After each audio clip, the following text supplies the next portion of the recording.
Hey, good day, everyone. Welcome to the Inverted Orthodoxy podcast. I don't know why that messes, I don't know why that messes me up so much. Inverted Orthodoxy. I should practice that at home in front of the mirror, maybe. If you say it 3 times, Doug and I appear. That's why he doesn't say that. That might be why I don't practice.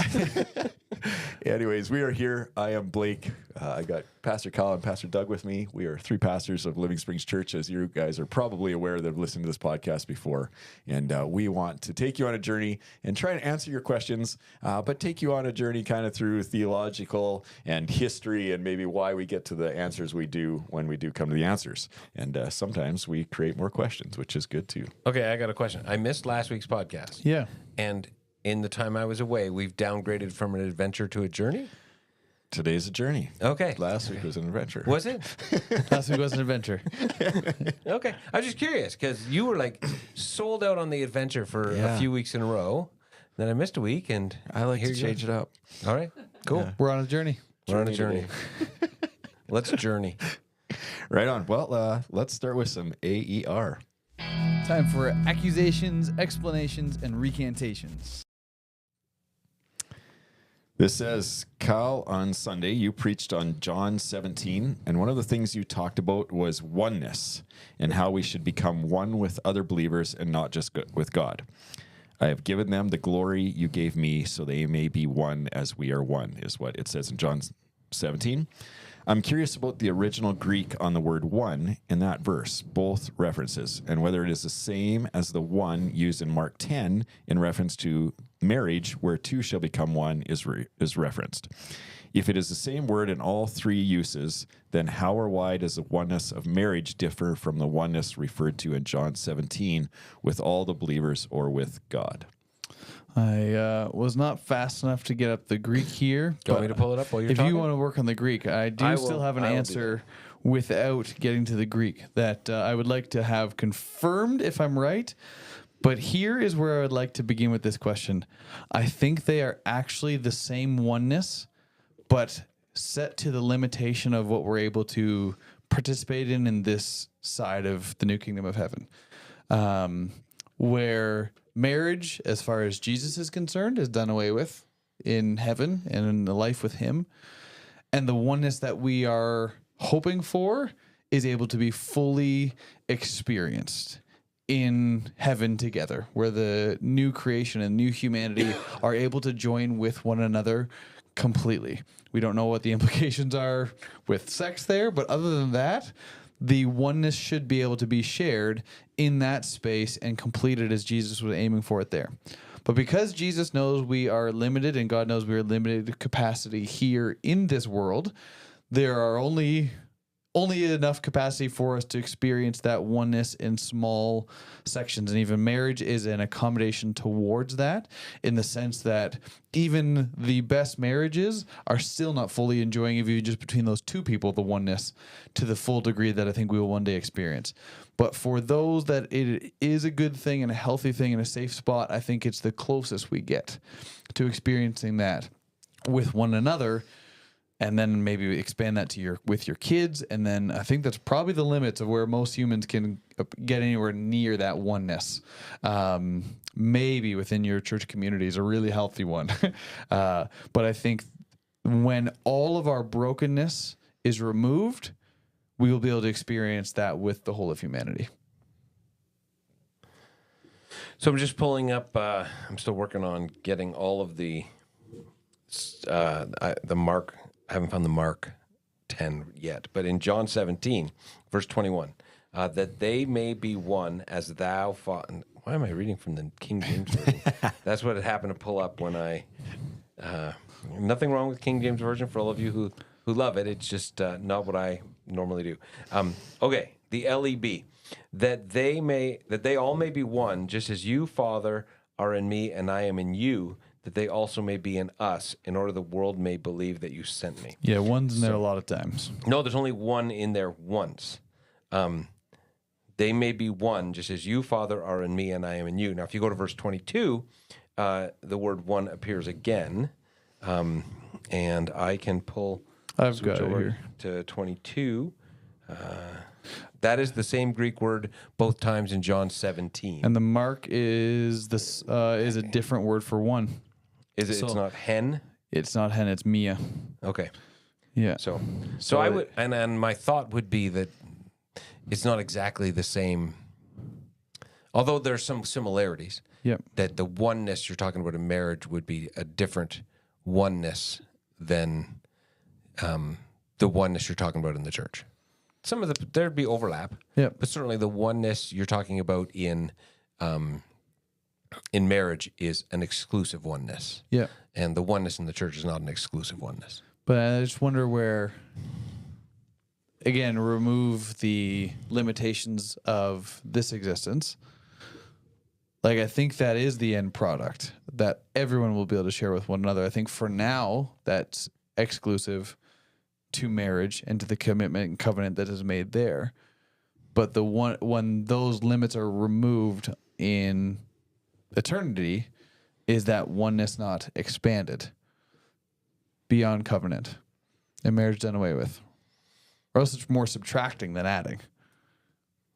What do you mean by that statement?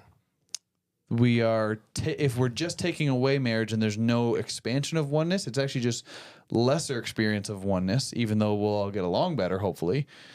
The expansion of the oneness to all of humanity is an adding to the shared love and mutuality of marriage with all of humanity. Again, sex excluded. Not sure what that even looks like there, but it is an expanding of what is the safest, hopefully, place and closest experience of that in our existence as it is.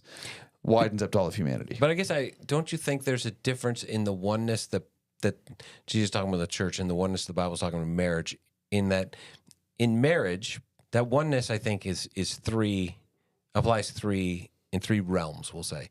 Right? There is a physical oneness that is sexual. Yeah. There is a spiritual oneness that is where you stand before God and witnesses and you commit yourself to that one person to the exclusion of all others. Yeah. But there's also an emotional oneness that is the one that I think is supposed to develop over time, where you see an old married couple that just have learned to fit together. Yeah. And they've become one in a way that there is, I don't want to say a loss of their own identity, but there's if you take two blending of them. Yeah, if you take two rocks and you just rub them together for a really long time, eventually they're going to fit together. Yeah. The marriage is speaking to that kind of oneness, where I don't know that that's necessarily the oneness that is referred to in the body, where it's not that. It's more a oneness, and I didn't listen to your sermon, but Lordy was telling me some of it. Yeah, a unity among differences. Right. That I think there is not necessarily, there's some overlap, and I don't want to say they're completely different. Yeah. But I think there's also, if you're drawing a Venn diagram, there's also parts that don't overlap. Sure. I'll just jump in because I'm really excited now to do my next wedding. I'm going to talk about rubbing rocks together. You guys are going to come together like these two rocks, and you're going to rub together over a lot. No, so I actually talked about that in a wedding once, because during premarital counseling, it became very apparent that one of the areas they needed to grow on was gentleness and communication. Right. And at their wedding, I talked about, this is not two rocks smashing against each other, eventually wearing the other person down. But and I used the example instead of a woodworker using fine sandpaper. Fine grit sandpaper, to smooth the imperfections out of something that they're working on, right? Yeah. And so I say that because that's always stuck with me, because I remember sitting in premarital counseling with that couple and being like, you guys are just like two rocks, and eventually, yes, you're both beautiful picture of marriage. Wow. But there is something about that over time, there is a wearing away that takes place. Yep. And I don't mean that can sound really terrible, but I think that there is in marriage that I don't know is meant to happen in the church. Sorry, were you jumping? Well, I was gonna disagree with you. I don't know if I disagree with you. I think of the oneness that maybe you're talking about, Kyle, and as you're talking, Doug, there's lots of pieces there for sure. I'm not disagreeing with that. But I think of on Sunday, what I took away from your message for sure, Kyle, was a pretty simple asking us, probably a good word for it would be to accommodate each other. Right. Right? Yeah. That, if nothing else, I can be in the same space as you. Right. And I think that's probably where it starts. But then I think hopefully we will, as I, put up with you, that then I learn maybe you're not so bad and I start liking you and whatever else, right? Like that's kind of, I think, baseline what you were saying or what I took from it. Right. Whereas I don't know that marriage is that far off that in the sense of hopefully you don't come together just putting up with each other, but you do have to learn to put up with each other and accommodate each other and be like, what? And there is overlap, but I think there's also some uniqueness maybe. Yeah. Right? Okay. I don't even have the imagination to know what that even look like, nor do I necessarily even want it, because I really like the exclusivity of having Allie to myself and the relationship that we share and how she knows me better than anybody else. I really like that. So it does frustrate me imagining anything beyond that, and I don't necessarily revel in it. But I think even the time constraint of a marriage, where the time would be there for those people to have the ability to rub one another the wrong way enough that we smooth out the edges.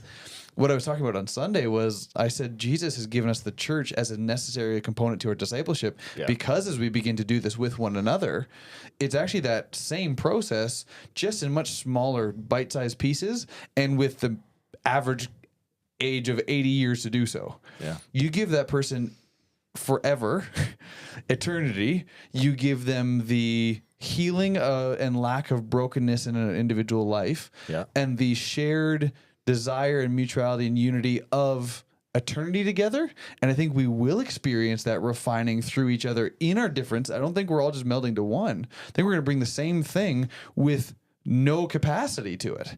And that I think when I look at that question, I go, I think over time that will be what we experience with all of humanity, because there won't be any constraints of time or anything like that. So there doesn't need to be the exclusivity versus the refining that we need of, I can only do this with one person over maybe 60 years. That is open up to eternity for all of humanity to benefit from one another. That just makes heaven sound so much more wonderful to me. As an I need healing before that who loves people. I'm like, I love people right now. Totally. Now you're talking about a relationship that can last forever.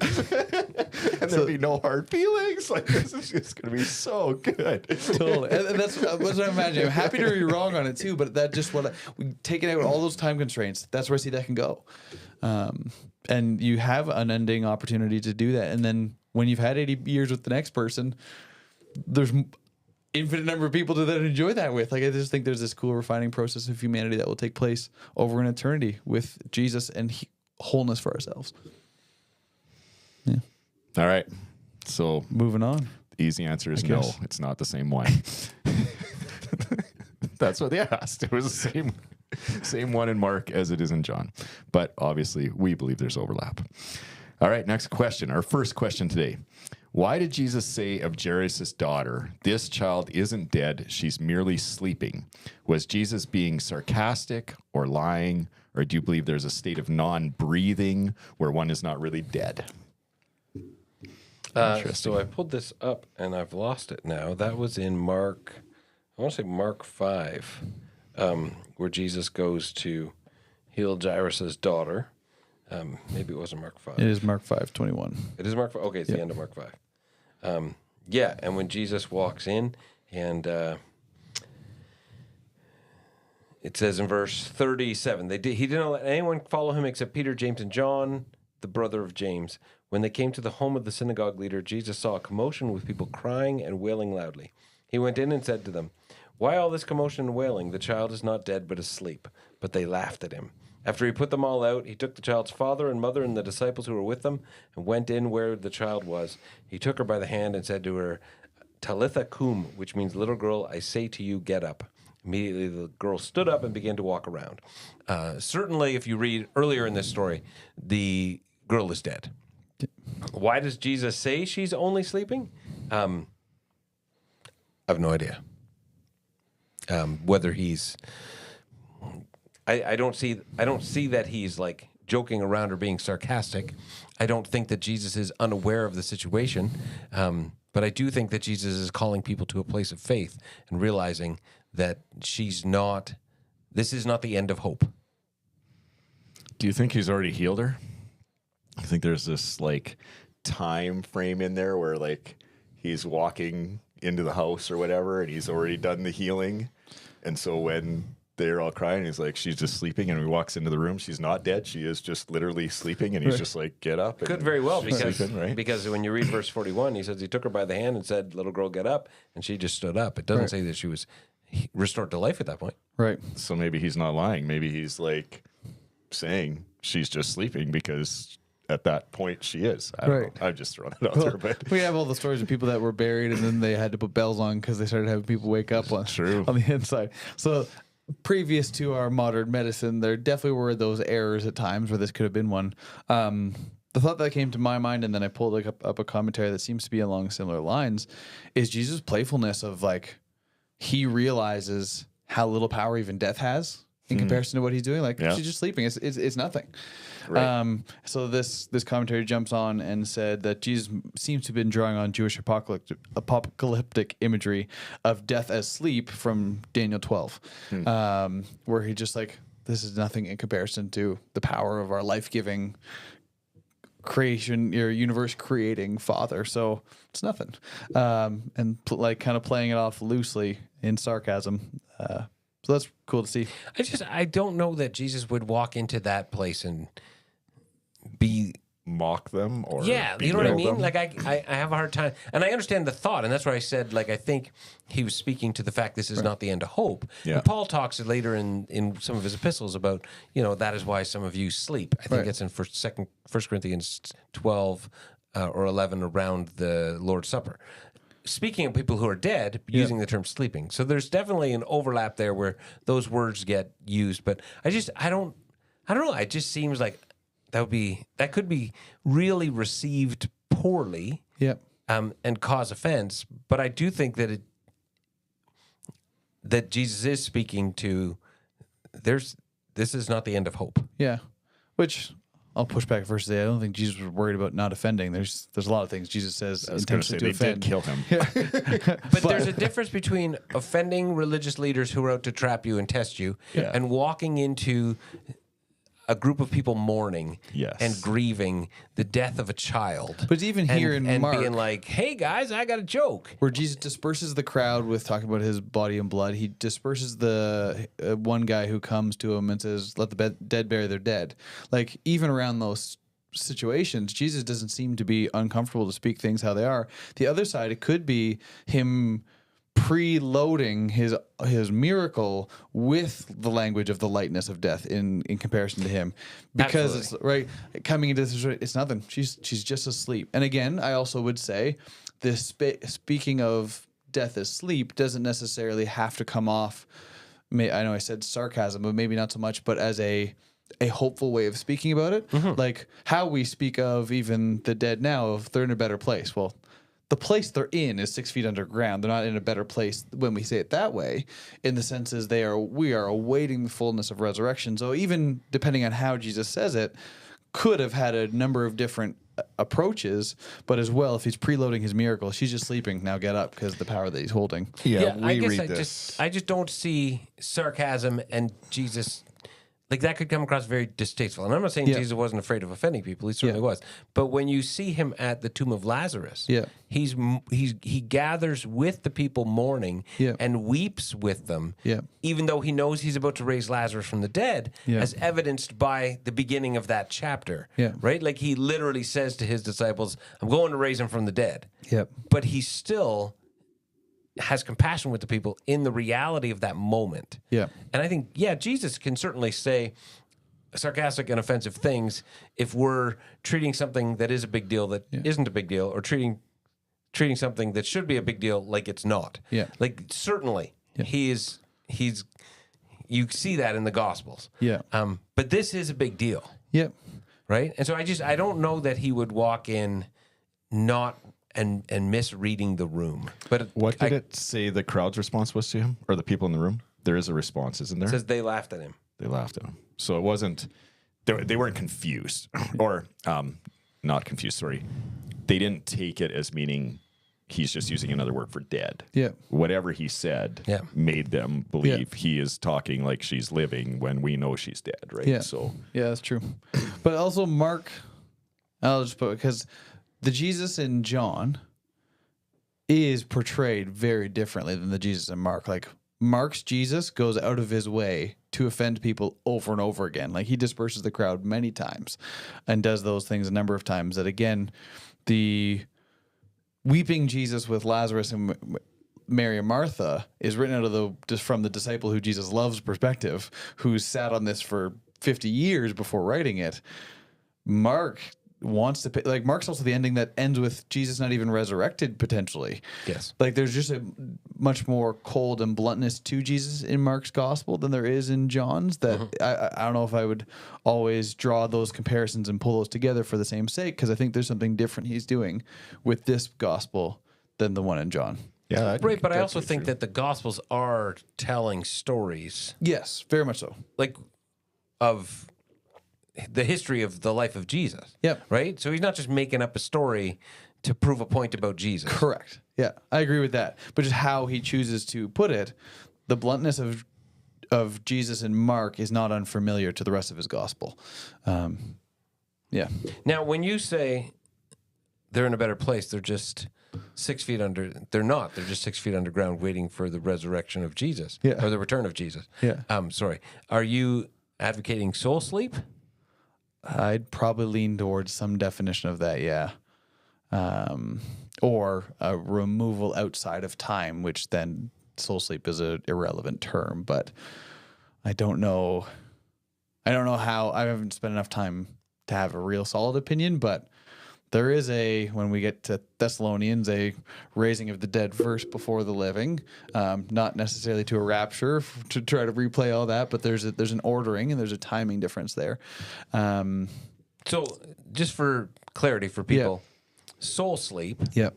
is the idea that when you die, your soul goes to sleep, Yep. where it is like in this state of stasis, Yep. where until Jesus returns. Yep. Just in case people aren't aware. Yeah. And there are Christians who have different views on this. That's Yeah. why when you said that, I was Yeah. asking the question. Yeah. Because this is It's not an area I've spent much time thinking about, but I'd probably lean that way just out of default. I haven't spent much time thinking about it, but how do you reconcile that with Jesus' words to the man on the cross, "Today you will be with me in paradise"? Well, I think that one fits on both sides of the coin, because I think that the idea of a today, one, in an eternal existence, there's no such thing as beginning or end. So somehow we're transferring from a temporary to an eternal state. So there's a removal of those kind of paradigms, and immediacy then happens all the time. So at the same time, you are both sleeping, air quotes for the podcast only listeners, for 800 years, and then also we all are arriving at the same moment to Judgment Day. Like, so there's a both and. So somehow. when Jesus says, "Today you'll be with me in paradise," Yeah. he didn't mean today. He meant it'll seem like today because you're about to die, and then you'll be He's soul running out of sleep. breath. He didn't have a lot of time to explain, so today worked well. I'm just kidding. No, I'm trying to understand. That's the he way said- I would yes process it that way. Yeah. So he's like, it'll feel I like could today. give you a deep theological answer. I'm just going to say today. That's the way I've synthesized those in my head. Yeah. See, I pick my theology based on what is good for Blake, and because I like people, and I like sleep, but I'm like, some people really like sleep, so they might pick like your stance because they're like, yeah, 800 years of sleep would be fantastic. I'm like, no, I'm gonna go with Jesus was literal on the cross. He was like today, and he got to see God, and he got to see everybody else in heaven, and it was a party. So I will, I will immediately retract. Actually, I don't even have to send an AER, because as I'm processing, like the saints in Revelation who are weeping on behalf of those that are there, that's a much harder thing to deal with a soul sleep concept. oh yeah, Well, that's my issue with true. soul So sleep truth is on that it does seem to not, and I haven't spent a lot of time studying it either, but it doesn't seem to work in my brain. I think that there's an element of you are to be absent from the body is to be present with the Lord, Paul says. That you are with Christ in some place Yeah. until there is the moment of resurrection. Yeah. Yeah. yeah. There's that. I'm probably the least schooled on this, but there's like the 2-stage theory, right? Where not necessarily sleeping. There is some sort of eternity that people are experiencing, but it's the not yet of the completeness of. So we're Protestant and purgatory back Right, in. yeah. Well, I've heard that stance before, right? That it's like, well, it's not the real heaven, right? Because that comes when Christ comes in the resurrection of the dead. It's not an unreal heaven because heaven is available now. It's a new heaven. Right, okay. So it's not that it's not real. The heaven that evangelicals would. It's more of a think we're Sheol going kind to. of idea of a gathering of the souls. Yeah. Yeah. Yeah. I don't know. I'll have to spend some more time thinking about it, but this is real-time processing, people. Well, that's right. When you said that, I was like, do you believe in soul sleep? Haven't really spent much time. That's As interesting. evidenced by my own arguing that's going on in my head of, well, yeah, but this verse and this verse, it's There happening is right some now. people that really like sleep. That would be great for them. This is where I think when people get really definitive on things after death, I'm like, we know Jesus went to prepare a place. Yeah. We know it will be good. We know it will be with him. Yep. Let's leave the details to him. Yep. I always remember Kenzo, my theology teacher at Ambrose, saying, I don't know, we were talking about some sort of theology around death and salvation even and all the rest.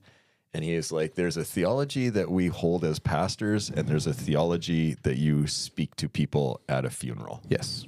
And I always thought that was so good. Yeah. He's like, you're not telling people at a funeral, sorry, they didn't make it, they're going to hell. Yeah. Or you're not telling people at a funeral, oh, they're going to be sleeping for 800 years and know nothing, right? Like Yeah. you're telling them you are with Christ today, right? Like that's just the pastoral response. right? Totally. I was So- chatting with a friend of a friend at one point. He was on a board of another church, and they were asking like how you would deal with some pretty hot topic subjects. I said, well, there's the pastoral end and there's the theological one. Like, do you want my theological position of what I think about that subject in the moment? But that's a different answer than the pastoral one of that person's in your congregation and you have the call and responsibility to walk with them through that struggle. Yeah. There are two different answers of this is what it's supposed to be and how we navigate, hopefully, maybe getting there. Yeah. Yeah. Yep. True. Cool. All right. Next question. Is it enough as Christians just to love, forgive, live like Jesus, to want people to want Jesus as their personal savior? Many non-Christians live their lives like this is so. Sorry. Many non-Christians live their lives like this. So is there any difference? Does Jesus not say go and make disciples? All right. So did you guys get that? Sorry, I read I got it it. poorly. Yep. Yes. Yeah, so there's lots of Christians living just loving and forgiving lives. Right. So what's the difference of being a Christian? No, there's lots of non-Christians. That's what I living, meant. loving, and forgiving. lives. Non-Christians who are doing these kind of things. So what's the unique call to being a Christian then? Yes. Does it include that a qualifier of a Christian would be you would have to go and make disciples? Yep. Okay. Well, I think that there's not many people who love well. Sorry. If you've got all that done, good for you. Sorry if that's really discouraging. But I think that there are people who love the people who love them well. Yep. I think none of us are very good at loving people who don't love us. Yep. And I think none of us are good at loving people who are our enemies. Mm-hmm. And I think none of us are good at forgiving people who aren't people we love a lot. Yep. And, you know, the challenge of the call of Jesus is not to love the people who are easy to love, Yep. but to love the people who are hard to love. And I've been pondering this for the last little while. Just I think one of the problems in the church today is that we have made discipleship either the gaining of knowledge and information or the gaining of tools to help me succeed in life, and not said the end of discipleship is loving well. But if I claim to be, you are as mature a Christian as how well you love the people who are very difficult to love in your life. That is how mature a Christian you are. It's not how well you love, because there's people in your life who are easy to love. Your family oftentimes is easy. Now, not everybody is in that boat, and I recognize that. Yeah. But I think probably most of us have people in our lives who are easy to love. Yep. And we're like, look at me, I'm just like Jesus. No, that's not the standard. Yeah. And the standard is, how well do I love the people who are impossible to love? Yep. And that will require the grace of God. But I think we have made spiritual maturity, we have equated and conflated spiritual maturity with moral goodness. And that is a big miss on the church's part. Yep. Spiritual maturity is equated with how well we love. And moral goodness will flow out of that, because if I love you, I will do no wrong to you. But I can be morally good and completely self-absorbed. Mm-hmm. And the call that Jesus has, I think, and this person says, does Jesus not say, go out and make disciples?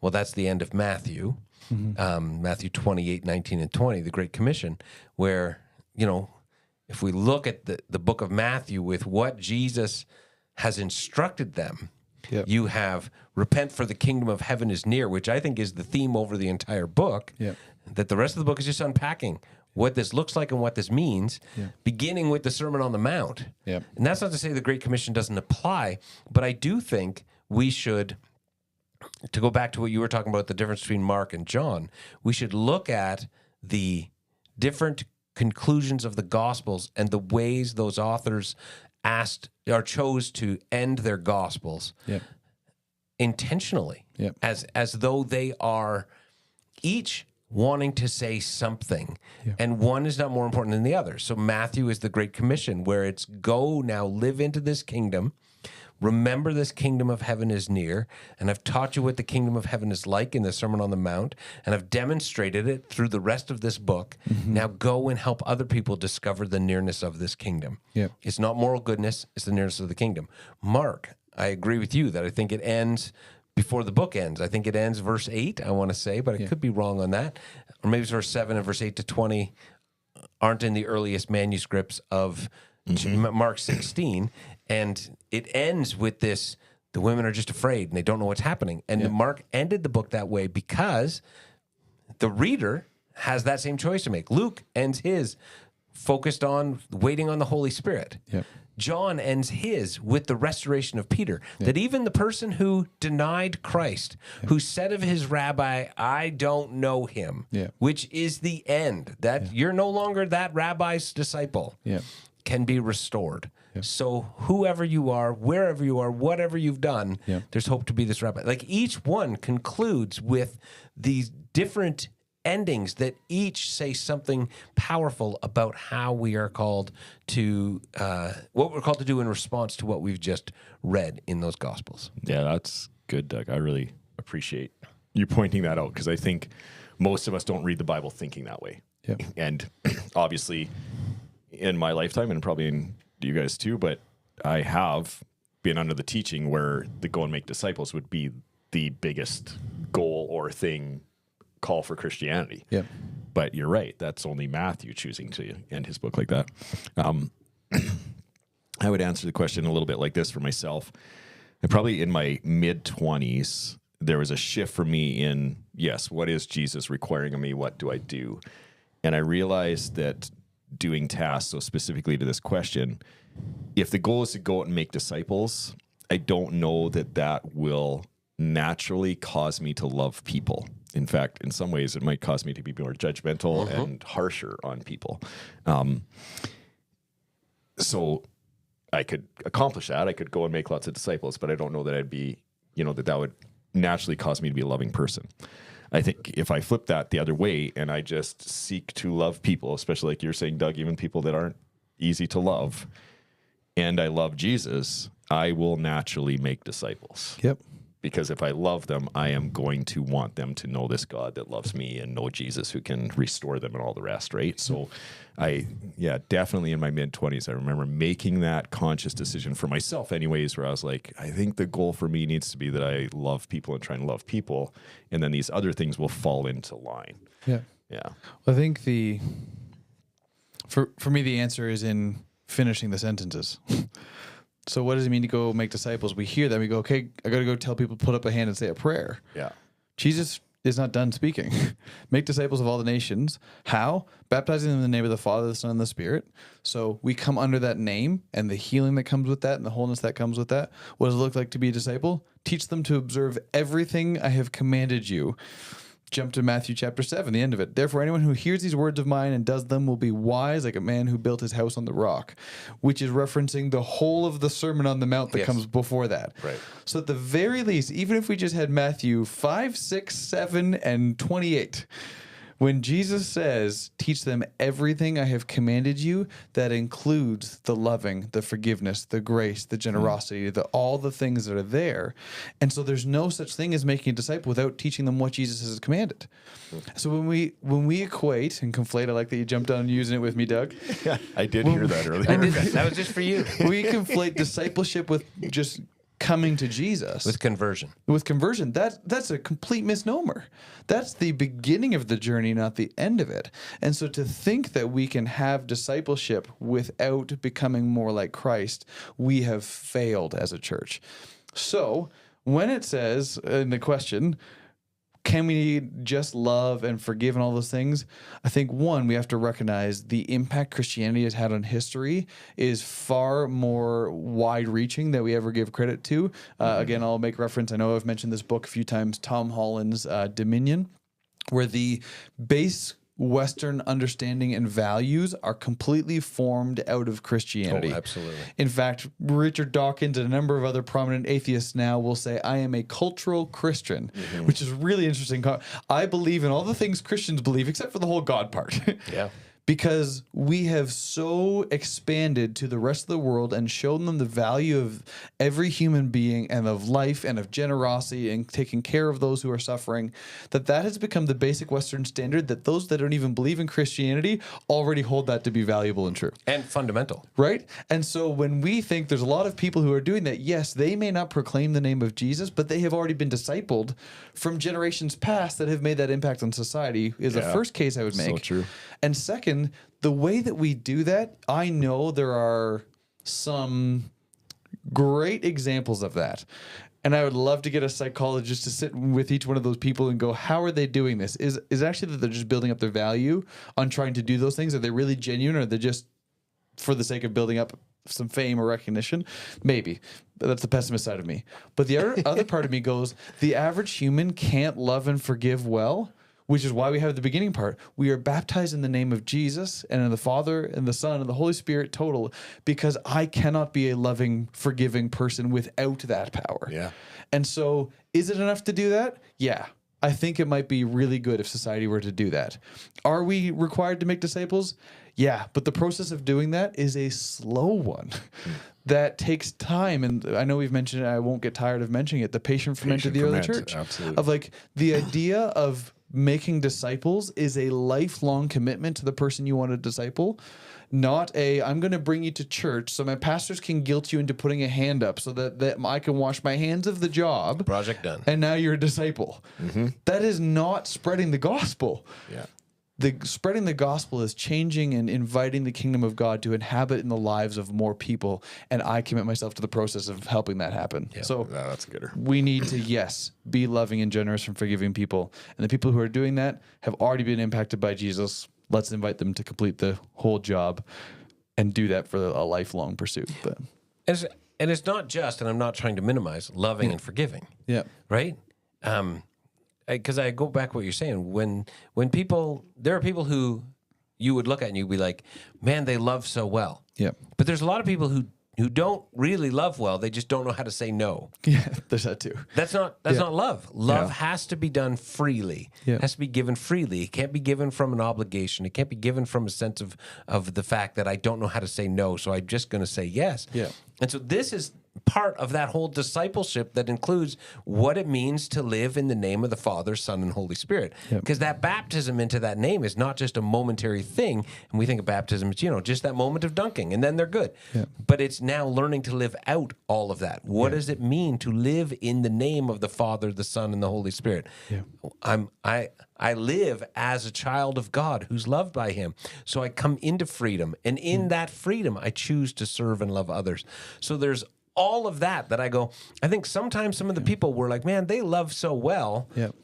Are people who are dying inside, struggling with burnout because they don't know how to say no. Yes, and I think that there's times where you read Psalm 23, he makes me lie down.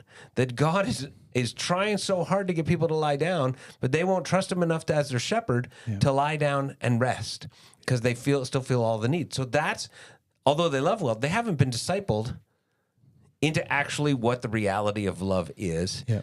And then on top of all that, you can't just pull those two little bits out of the Sermon on the Mount, because there's also, this whole thing on prayer, which is right at the center of the Sermon on Mount, which is the core of the whole thing. If you look at the chiastic form of the Sermon on the Mount, there's also, this whole section on do not worry. How are we doing on that one? Totally. Probably most of us really, really bad. If Jesus was coming along and giving us a grade on the Sermon on the Mount, like some of us would be like, you know what? You do pretty good at forgiveness. I'll give you a B.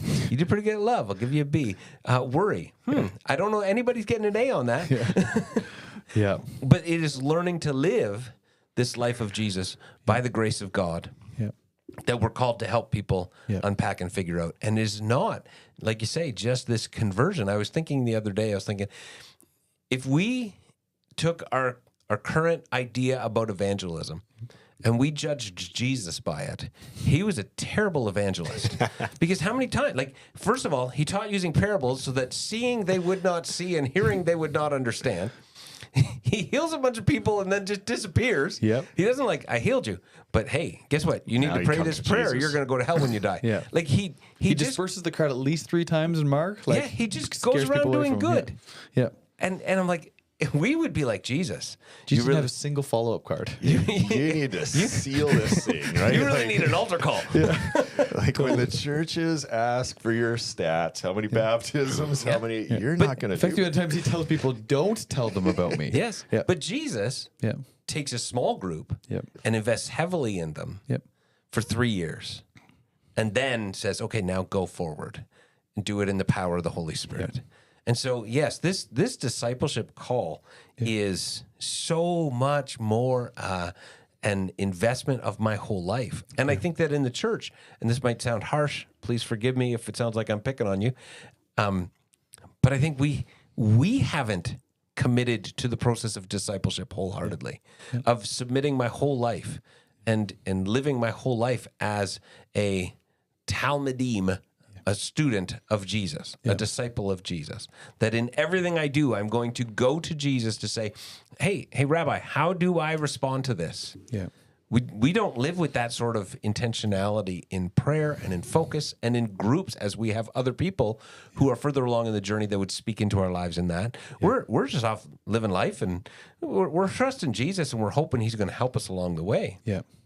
But I think the church has really lost this call of discipleship that is actually the words of Jesus. Yeah.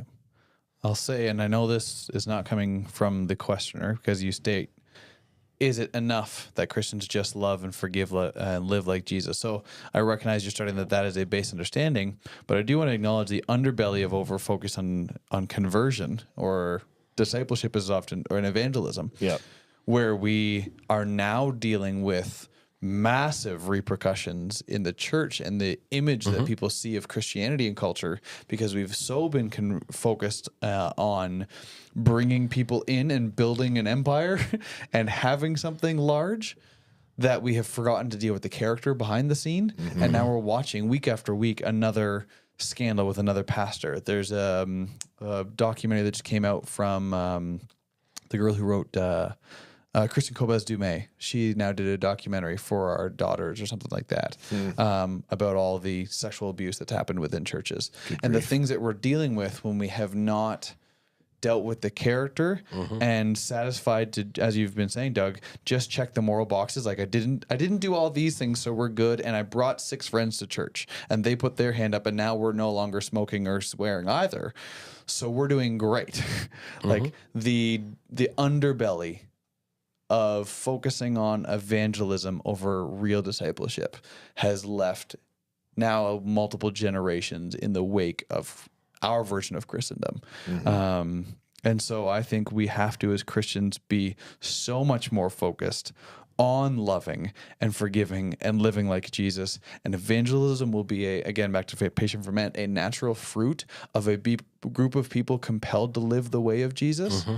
That will be an unstoppable evangelistic force for itself, instead of having to go out and try to make disciples happen on our own. I really think the process of evangelism is joining with where the Spirit is already drawing somebody, not trying to make it happen. And I think so often with tracts and balloons in the sky, I know that told that story at some point, and preaching on corners, we are trying to make something happen where there is no compelling story already taking place. Where I think it's more just like pushing somebody over the 1 yard line than trying to run the whole field, because they've seen the work of Jesus taking place in a group of believers already committed to the way of Jesus. Yeah. Yes. Yeah. I think it goes back to the fundamental difference we hear in church between the words Jesus said and what we hear. Yeah. Jesus said, "You will be my witnesses," which is something you are. We say you need to go witness, which is something you do. Yeah. But you can't be a witness without seeing something. Yeah. Right? And so we tell people, you got to go tell people, you got to go tell people, you got to go tell people. Yeah. But I agree with you. If we actually committed ourselves wholeheartedly to the life of discipleship, we would see God working. Yeah. And we would be witnesses. It would just flow out of that. But we're constantly trying to do without first learning to be the things God calls us to be. Yeah. Yeah. Good stuff. Let's move on to the next question. It says, at the start of many shows, you say that you will answer the questions that are sent in, and then you say that you maybe try to answer them. Would it not be better to say you discuss the questions that are posed, and then you don't have to come up with an answer to them? Well, I feel like this one's for you, Blake, because you're the one who does the intro every week. I will readily admit that probably what I say in our intro sometimes is not a full understanding of everyone listening to the podcast, but more so an inside joke to what we discuss before and after the cameras come on and off. So yes, I would say definitely there is better language I could use in our intro. I won't even try to hide that. But yeah, I think we do process these questions that are coming in. I think today is an excellent just idea. We've only got through 3 questions, and we've kind of rabbit trailed as we've done them, which is good. I think that's the value of this podcast, is that it makes us think of other things when a question comes in. I think it does challenge our thinking, our theology, or orthodoxy sometimes, and make us come to a Hopefully conclusion. not our orthodoxy. Well, maybe not, but it inverts our orthodoxy. yes, I guess that's maybe a better way of saying that. I think it could challenge what we consider to be orthodox. That's a good way of putting it. Yeah. So I will not throw you under the bus that we had the podcast called the Living Springs Q&A podcast for a long time, and it was within a year, maybe a little bit more than that, but I think it was within a year that I heard somebody do a session and they refused to call it a Q&A. They called it a Q&R. And it's just because we will not try to claim that we can answer the questions that come forward. And there's just this humility that was behind that I'm just like, crap, we labeled this Q&A and we're stuck with it forever. That one of my biggest motivations for us getting to rebrand was removing that A part of the thing, because even though it's just a title, we've all tried to model that. We don't try to say we are answering these. We are responding to them to the best of our abilities. There are many times where we say we can't. There are many times we are able to recant in the moment we process, or we realize the great mystery of these questions will be beyond a full answer. We can scratch at it and imagine towards it, but that's about all we can do. And so there's an intended humility in trying to say we're not answering the question, though sometimes out of default in the settings around us, we will say answer, but we try to hold the humility of realizing we are no means answering at least the majority of questions. I disagree. We are providing an answer. It's just not the answer. An incomplete one. And But it's not always. It's not always. Sometimes a complete answer isn't possible. Right. And I would hope that we're providing thoughtful answers, and that the thoughtful answers that we provide recognize is not the only answer. Yeah. And that's why I like the response. Like, I feel like the word response better evokes that unendedness and humility than I hear the word answer and it's definitive and clinical. Like, this is the answer to that thing. So that's why I like avoiding the word answer for our context as often as possible. But I guess I would just, and I get that, and I see how it can be received. But we are literally answering questions, because an answer could be, I don't know. Yes. Right? Yeah. And we have at times answered questions, I don't know. Yeah, there is I was just thinking there has been simple answers to some of the questions. Yep. Like there are times when I read a question and all of us go, I don't know. Yeah. Right? Like we don't even try to answer it. Just That's the first thing we say. There's also times when we say altogether yes, or we say altogether no. Right? Where we just like we do agree. Moving on. Yeah. But more often than not, yes, we try to explain why we think what we believe the answer should be or is, or help people understand maybe a way of thinking to get to an answer. Yeah. I think maybe is what we're trying to do. Yeah. And I It's get all what you're saying. semantics. I understand what you're saying. And I think there's been a lot of the way things have been often positioned in the church is this is the answer. Absolutely. And doesn't recognize the complexities of life in some of these issues. Yeah. But we are Yes. always giving an answer. Yes. Totally. There So, you are. We just don't want to make. We want to make sure we're not saying it's the answer. Correct. So Do we got time for another question? I don't think so. Looking at what that question is, All right. Well, then so a little bit of a shorter one. we will only by a few conclude. minutes. We will talk to you guys next week. Please check out invertedorthodoxy.com. Send in your questions as we like to give you a response to them. With the extra time, rate and review us wherever you get your podcast. That helps other people find it, and that's how both Apple and Spotify, their algorithms work for people discovering new podcasts. So if this has been helpful, that's an easy way to help out with what we're doing. Awesome. Have a great week, guys. We'll Have an see awesome you week. again.